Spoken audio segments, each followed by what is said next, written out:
In 1978, Karol Joseph Wojtyla, also known as Pope John Paul II, Latin name Ioannes Paulus II, was elected as the 264th Pope, marking a significant moment in the history of the Catholic Church.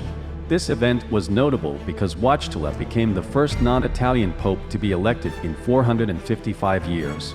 Karol Joseph Wojtyla assumed the papacy as Pope John Paul II on October 16, 1978, and served as pope until 2005, making him one of the longest-reigning popes in history, with a pontificate that lasted for 27 years. He was a Polish clergyman, and his election as pope was seen as a symbol of hope, particularly in the context of the Cold War and the struggles against communist regimes in Eastern Europe. During his papacy, Pope John Paul II took an active stance against communist governments and totalitarian regimes in the Soviet bloc countries. He played a pivotal role in advocating for human rights and freedom, both within the Catholic Church and in the broader world. His papacy was characterized by numerous historic events, including the fall of the Soviet Union, the Solidarity movement in Poland, and the Catholic Church's engagement with social and ethical issues on a global scale. Pope John Paul II's papacy had a profound impact on the Catholic Church and the world at large. He is remembered as a pope who helped shape the course of world religions and politics in the late 20th century and early 21st century. Marie Antoinette gained fame as the Queen of France during the French Revolution. However, she was not popular among the French people and faced criticism for her extravagant lifestyle and the government's handling of the challenging economic conditions. In 1792, King Louis XVI and Queen Marie Antoinette were imprisoned by revolutionaries. Subsequently, in 1793, King Louis was executed by guillotine. Following this, Marie Antoinette also met the same fate and was executed by guillotine. On October 16, 1793, she was executed at the Place de la Révolution in Paris. This event was a symbolic moment in the French Revolution and marked the end of the monarchy. The execution of Marie Antoinette is one of the most well-known episodes of the revolutionary period, and it signifies the brutality of the French Revolution and the changing political atmosphere. The guillotine was a widely used execution device during the French Revolution, and many prominent political figures, nobles, and counter-revolutionaries met their end through this method. Marie Antoinette's execution came to symbolize a period of the French Revolution.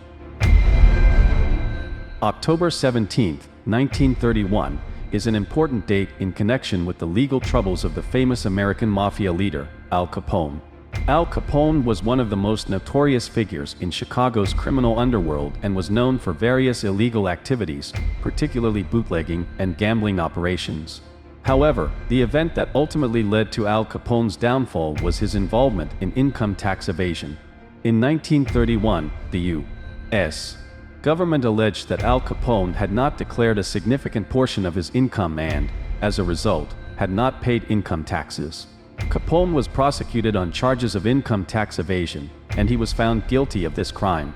This trial was a significant event in American legal history because Al Capone is considered the first prominent criminal in the United States to have seriously violated federal income tax laws. As a result of the trial, Capone was sentenced to 11 years in prison, and he was also fined a substantial amount of money as part of his punishment. This event was important in illustrating the limits of the power of the criminal underworld and emphasized the serious consequences of violating tax laws. Al Capone's imprisonment is regarded as a turning point in the fight against organized crime, demonstrating how even the most well-known criminal figures of the time could be held accountable before the law.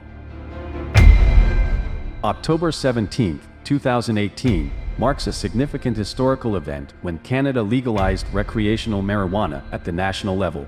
This decision positioned Canada as the second country in the world to legalize recreational marijuana use, with Uruguay being the first.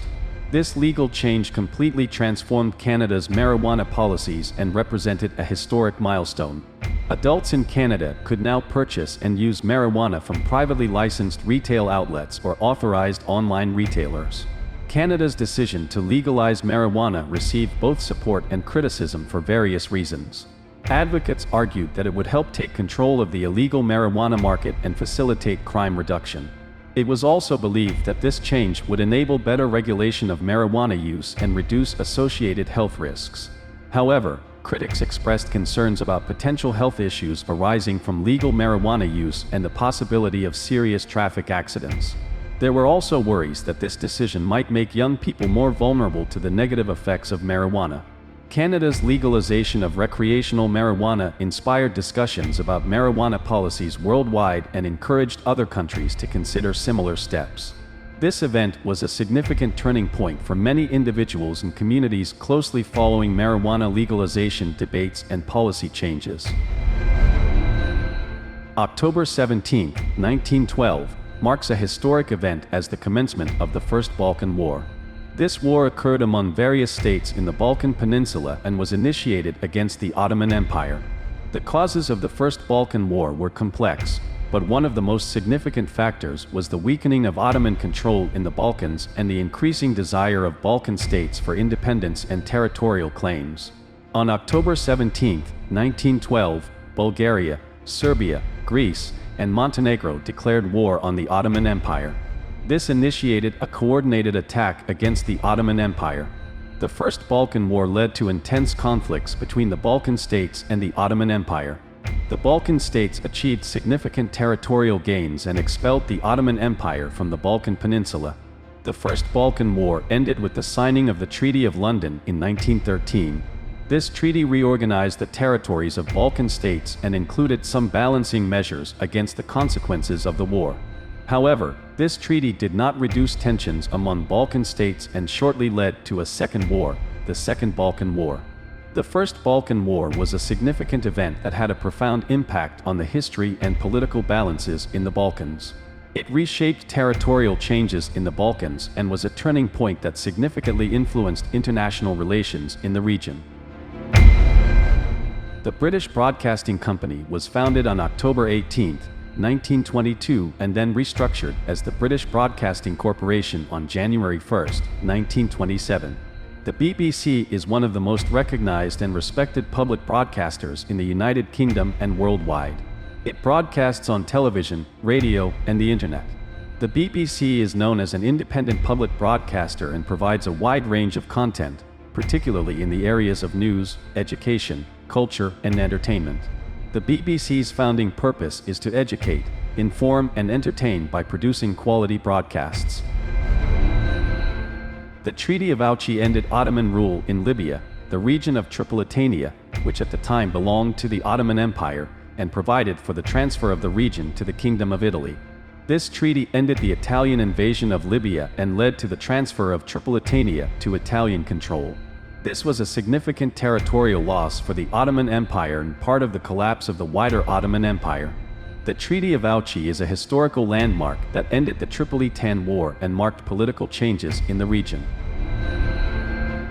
The first long telephone line between Chicago and New York was the first transcontinental line, an important milestone in the history of telecommunications in the United States. It was a telecommunications line for voice transmission between the East and West Coasts and opened in 1892. It made it possible to transmit voice from Chicago to New York and greatly accelerated communications. At this time, the telecommunications network was generally short-distance and long-distance communication was difficult. The first long telephone line made a significant contribution to the development of telecommunications technology. Venera 4 was a spacecraft launched by the Soviet Union that successfully reached the planet Venus. Venera 4 was launched in 1967 and made history as the first spacecraft to study the atmosphere of Venus. The most important achievement of Venera 4 was to go deep into the atmosphere of Venus and collect scientific data there. The spacecraft provided important information about the temperature, pressure, and composition of Venus. This mission contributed to a greater understanding of Venus. Venera 4 is also significant as the first spacecraft capable of interplanetary communication. This achievement helped put space exploration in a broader perspective and is a milestone in interplanetary communication. For more content, you can visit our channel.